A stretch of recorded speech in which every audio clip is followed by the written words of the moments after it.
শিৱক পূজা অৰ্চনা কৰিলে অতি সোনকালে মনোবাঞ্ছা পূৰণ হয় বুলি বিশ্বাস কৰা হয়। যদি বিধি-বিধান মতে পূজা কৰা হয়, তেতিয়া নিশ্চিতভাৱে মনোবাঞ্ছিত ফল প্ৰাপ্ত হ'ব। জানো আহক শিৱ পূজাত অৰ্পণ কৰা অত্যন্ত মহত্বপূৰ্ণ বস্তু আৰু সিদ্ধভোজন বিধিৰ কিছুমান নীতি-নিয়মৰ বিষয়ে। বেলপত্ৰ শিৱৰ বহুতেই প্ৰিয় হয়। বেলপত্ৰ অৰ্পণ কৰিলে শিৱ অত্যন্ত প্ৰসন্ন হয় আৰু মনে বিচৰা ধৰণে ফল প্ৰদান কৰে।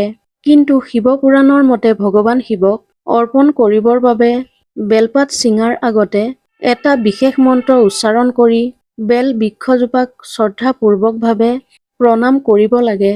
তাৰ পিছতহে বেলপাত ছিঙিব লাগে। এনে কৰিলে মহাদেৱে বেলপত্ৰ অতি সহজতেই স্বীকাৰ কৰে।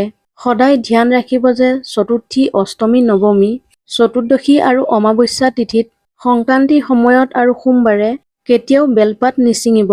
যদি এই দিনকেইটাত আপুনি পূজা কৰিব বিচাৰে, তেন্তে আগদিনাই বেলপাত ছিঙি থৈ দিব।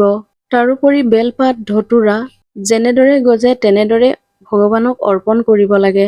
এই গছজোপা বা গছবোৰে গজাৰ সময়ত ইয়াৰ মুখখন ওপৰৰ ফালে থাকে আৰু তেনেদৰে ইয়াক শিৱলিংগত অৰ্পণ কৰিব লাগে।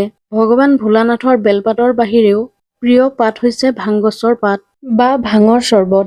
যদি আপুনি ভোলানাথক ভাঙৰ পাত বা ভাঙৰ চৰ্বত অৰ্পণ কৰিব বিচাৰে, তেওঁ অতি সোনকালে প্ৰসন্ন হ'ব। ইয়াৰ কাৰণ এইটো যে যেতিয়া শিৱই হলাহল বিষ পান কৰিছিল, তেতিয়া সেই বিষ নিবাৰণৰ বাবে ভাঙৰ পাতৰ ব্যৱহাৰ কৰিছিল বুলি বিশ্বাস কৰা হয়। পুৰাণত উল্লেখ আছে যে আঁহত গছত ত্ৰিদেৱে বসবাস কৰে। আঁহত পাততো ভগৱান শিৱই বিৰাজ কৰে। যি ভক্তই শিৱক আঁহত পাত অৰ্পণ কৰে, শিৱই তেওঁক শনি প্ৰকোপৰ পৰা বচাই ৰাখে। ভগৱান শিৱৰ মদাৰ ফুল বহুতেই প্ৰিয় হয়। কোৱা হয় যে যি ভক্তই শিৱক মদাৰ ফুল অৰ্পণ কৰে, তেওঁ মানসিক আৰু শাৰীৰিক কষ্ট নিজৰ কৰি লয়। দুবৰি বনৰ বিষয়ে পুৰাণত কোৱা হৈছে যে দুবৰি বন অমৃতৰ সমান। ভগৱান শিৱ আৰু তেওঁৰ পুত্ৰ গণেশ দুবৰি বন খুবেই প্ৰিয় হয়।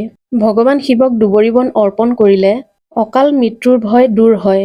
মহাশিৱৰাত্ৰিৰ দিনাখন ওম নমঃ শিৱায় জপ কৰিব।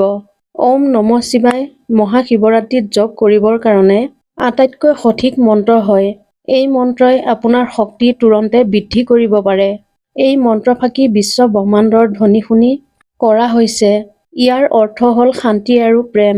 এই মন্ত্ৰত ৫টা তত্ত্ব পৃথিৱী, জল, অগ্নি আৰু আকাশ সন্নিৱিষ্ট হৈ থাকে। যদি ভিডিঅ'টো আপোনালোকৰ ভাল লাগিল, তেনেহ'লে চেনেলটো ছাবস্ক্ৰাইব কৰিবলৈ নাপাহৰিব। ধন্যবাদ।